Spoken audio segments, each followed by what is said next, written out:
What's going on, everybody? It's Bucky and welcome to your very first Java tutorial. Now in this tutorial, before we begin writing any programs, we first need to download something called the JDK. And for all you new Java developers out there, this is the program that lets you actually write Java and actually compile it. And compile just means transferring it from code you can understand, the code the computer can understand. So just follow me, and by the end you'll be able to write Java code. So the first thing I need you to do is go ahead and open up your internet browser right here. And once you have that open, I'm going to use Firefox. Go ahead and go to the website java.sun.com. And this is going to give you Java's main page. What you want to look for is the download link. And this is going to give you a bunch of different Java editions to download. You're going to want to go to the Java SE link, and this stands for Java Standard Edition.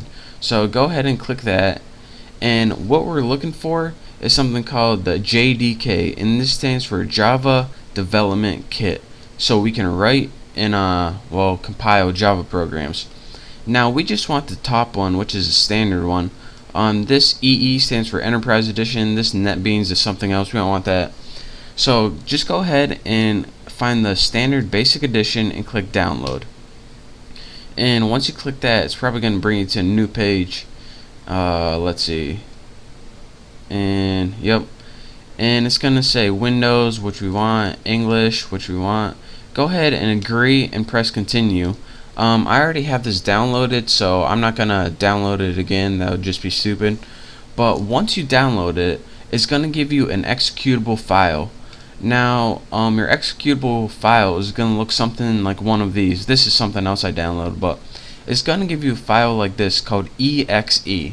Once you get that file, go ahead and double-click this, and that's gonna start the wizard to download the JDK. Now it also might give you a file on your desktop right here, like put it somewhere right here. If it's right there, then just double click that, and once you do, a wizard's gonna pop up, and you're probably gonna have to click like next 40 times and press I agree to some stuff, next. But once that's all done, then you're gonna have the Java compiler downloaded. Now let me show you guys what the Java compiler is. If you go to your start menu, then press CMD and press enter, your command prompt is going to come up. Now what this allows you to do is have access to your Java compiler, and again, like I said before, the Java compiler allows you to transfer code that you can understand to code the computer can understand, and that's what we just downloaded. So let's test it out.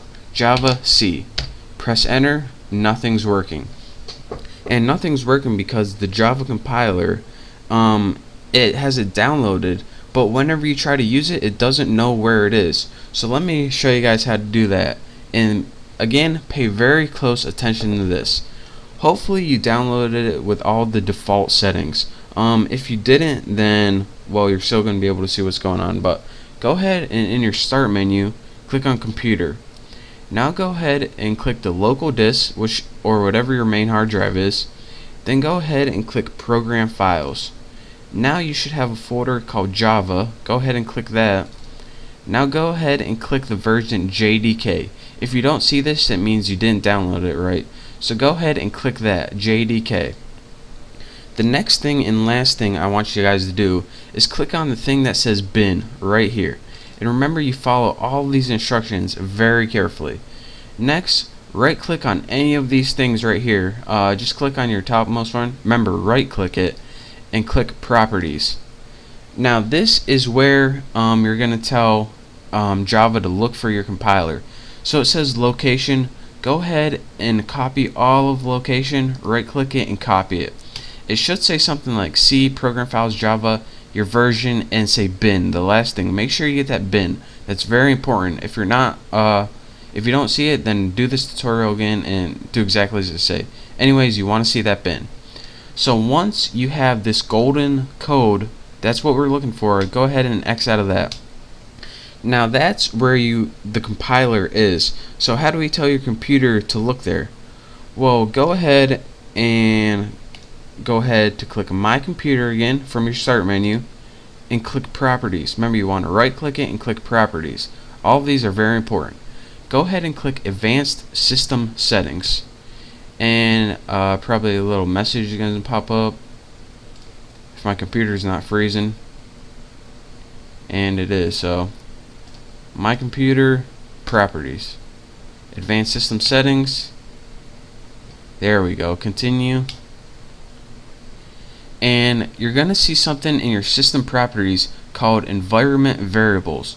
Go ahead and click that, and pay attention what I'm gonna do here.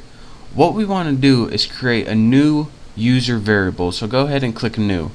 Now the variable name for this, you have to write path, P-A-T-H, and the variable value is going to write where that compiler is. Remember that link with the bin. So that's why it's really important that you get that link.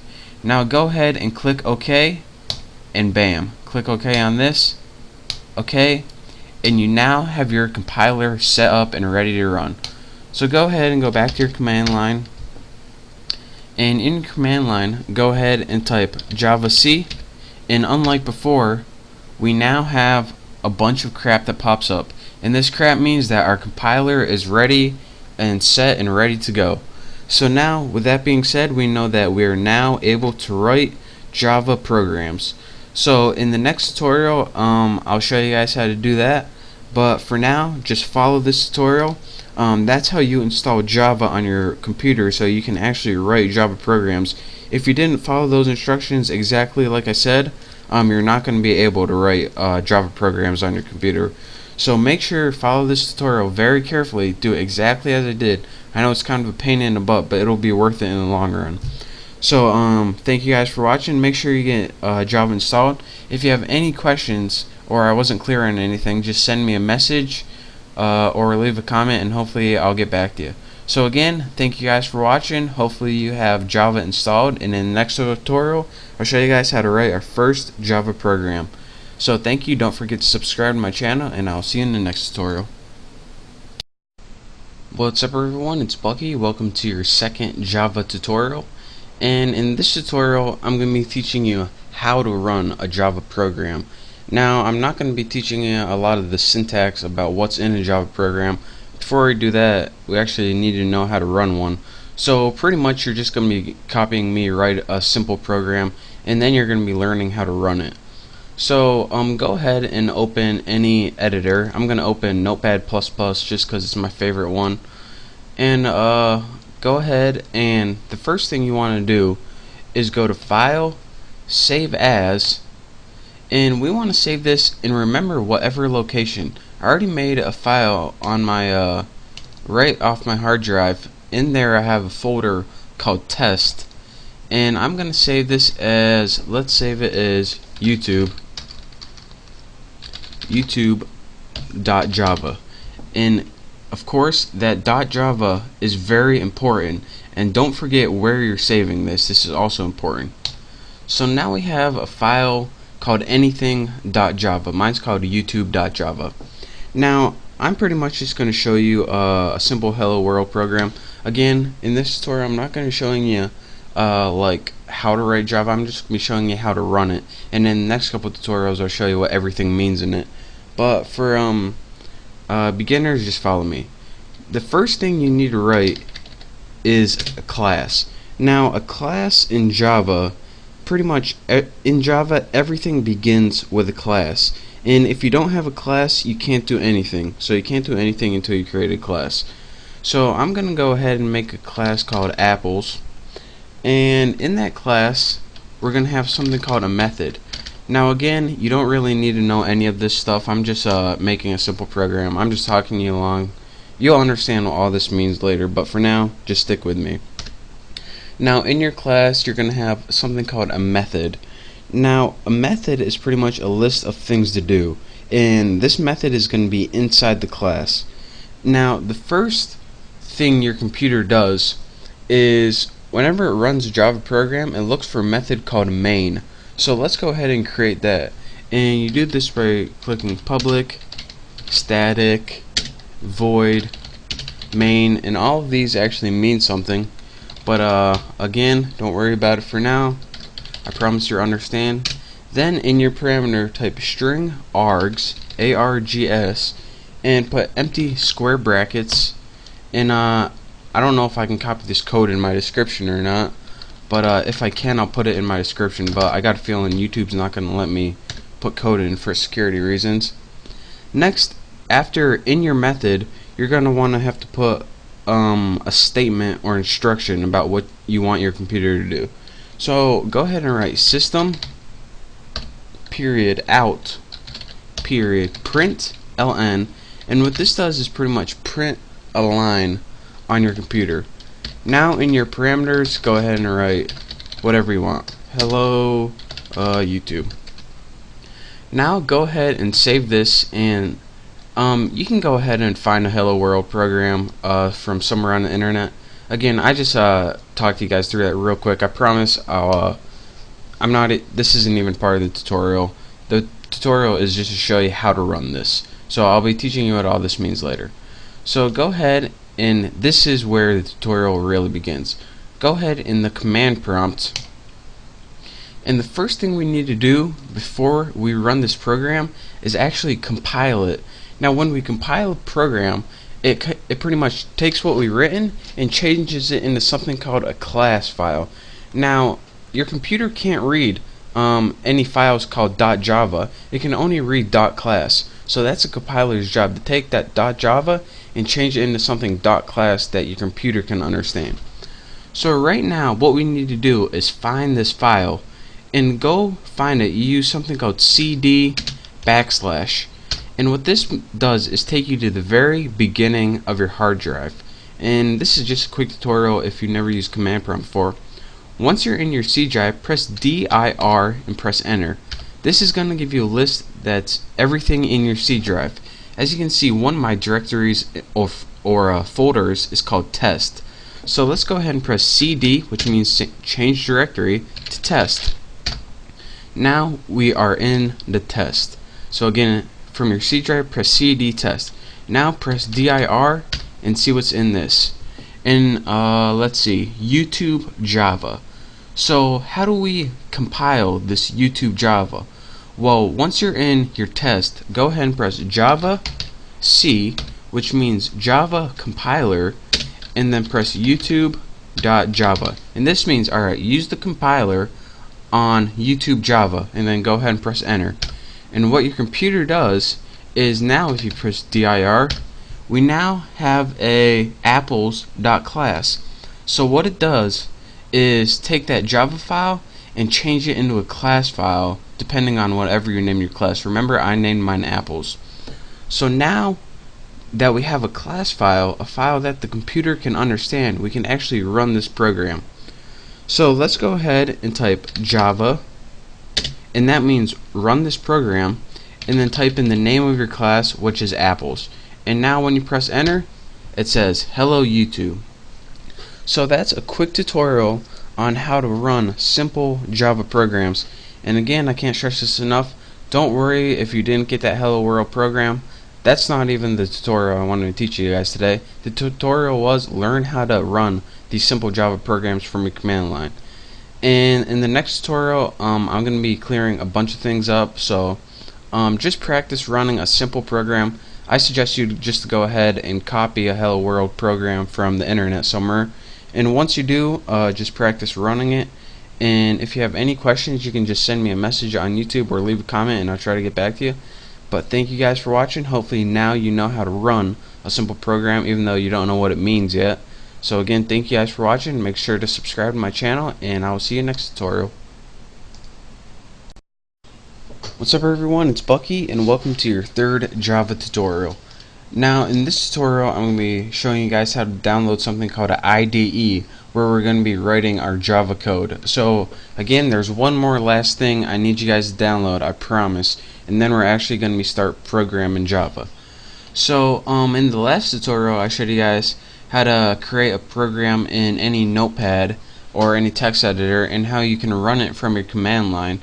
But the only problem with this, and it's kind of a big problem, whenever you have a program like this in a regular text editor, and say you have like a 1,000-line program, whenever you try to compile it and run it, if something's wrong with it, you have no idea what's wrong and you don't even know where to look. Therefore, it's sometimes useful to get a better editor just for Java, made specifically. So that's why we need to download something called an IDE. And I'm going to show you guys how to do that right now. Go ahead and open up your internet browser and go ahead and click Eclipse.org. And Eclipse is pretty much a special text editor for only Java.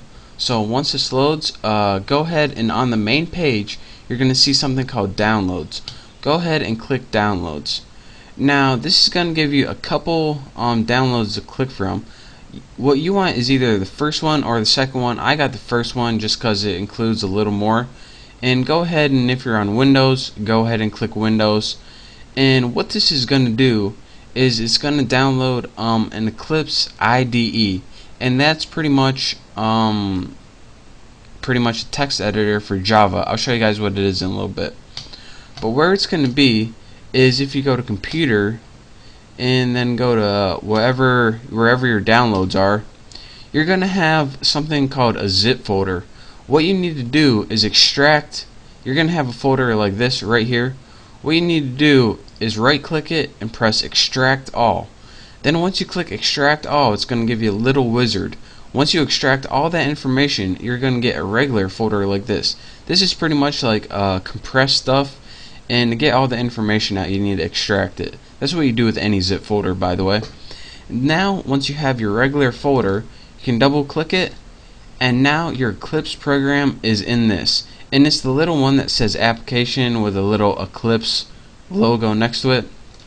And what I did is I right clicked it and I created a shortcut, or you can press send to desktop, and this gives you, instead of having to go through your computer hard drive, you have a nice little shortcut on your computer right here where you can just click it and start writing Java programs. So again, it's just a basic download. I just want to show you guys, walk you through it a little bit. But once you do all that, you have the Eclipse program on your computer. So double click that and your Eclipse program starts running. Just select the default workspace, anyone is fine. And what this program does is allow you to edit code. So another cool thing about this, it has a compiler built right into it, so we can just run our code right from the same program and you don't have to mess around in the command line. So what we need to do first is go ahead and press File, New, Project, or Java Project, doesn't matter what one. Go ahead and press Java Project. Now you need a project name. I'm going to name mine Bucky, and go ahead and press Next, and then go ahead and press Finish. You probably could press Finish, but now you have a project named Bucky, and it just puts everything into a project. So you can, if you're working on like a different Java thing for a different company, but for here we're only going to be working with one project, so we only needed to do that once. Next, you have a project called Bucky on the left hand side of your screen, and go ahead and press this little arrow and it decollapses or expands this little pane, and you're going to see something called a JRE system library and a source. We want to work with the source file, so go ahead and right click this and press New Class. Since we want to create, if you remember, everything is in class in Java, so go ahead and click this, and you got to name your class something. Go ahead and I'm going to name mine Apples, and go ahead and press Finish. Now as you can see, it already starts writing the code for us, public class. Now I'm not going to be teaching you how to write code in this tutorial. I already have a class named Apples from last tutorial, so I just wanted to get you guys set up in Eclipse in this tutorial. So let me go ahead and paste a program I already wrote. It's the same program I wrote in the last tutorial. And now once you have a program, I'm just going to show you guys how to run it, and then in the next tutorial I'm going to be showing you how to write everything. How to run programs in Eclipse, what you do is press this little circle with a triangle in it, and that says Run. And if you go ahead and press that, what your program does is just go ahead and run as Java application. Go ahead and click OK, OK, and down here it just runs your program. So that saves you a ton of time from saving it, finding the path, going in the command line. This is about 8,000 times easier than using a command line. So again, follow those instructions, and I want to show you guys one more reason why this is useful. In the command line in Notepad, if we had an error, then it would just mess up and it wouldn't tell us what's wrong. In this one, say instead of system we wrote syst something like that. That isn't a valid code, so whenever we try to run this and press OK, it says error exists. And then down here it says, alright, where does it exist? On line 3, right here. So you go 1, 2, 3, here's where your error is. Bam, you know exactly where it is and what you need to fix. So again, Eclipse is a really powerful tool, and that's the last thing I wanted to teach you guys. And now we are finally ready to learn the Java language. So now that you have done all of that, make sure to check out my next tutorial where I'm going to be teaching you what all this crap finally means, and finally how to write the Java language and syntax. So again, I want to thank you guys for watching. Thank you guys for sticking with me, running all of these programs and getting Java set up. I know it's a pain in the butt, but thank you guys. And again, make sure to subscribe to my channel. Thank you guys for watching, and I'll see you next tutorial.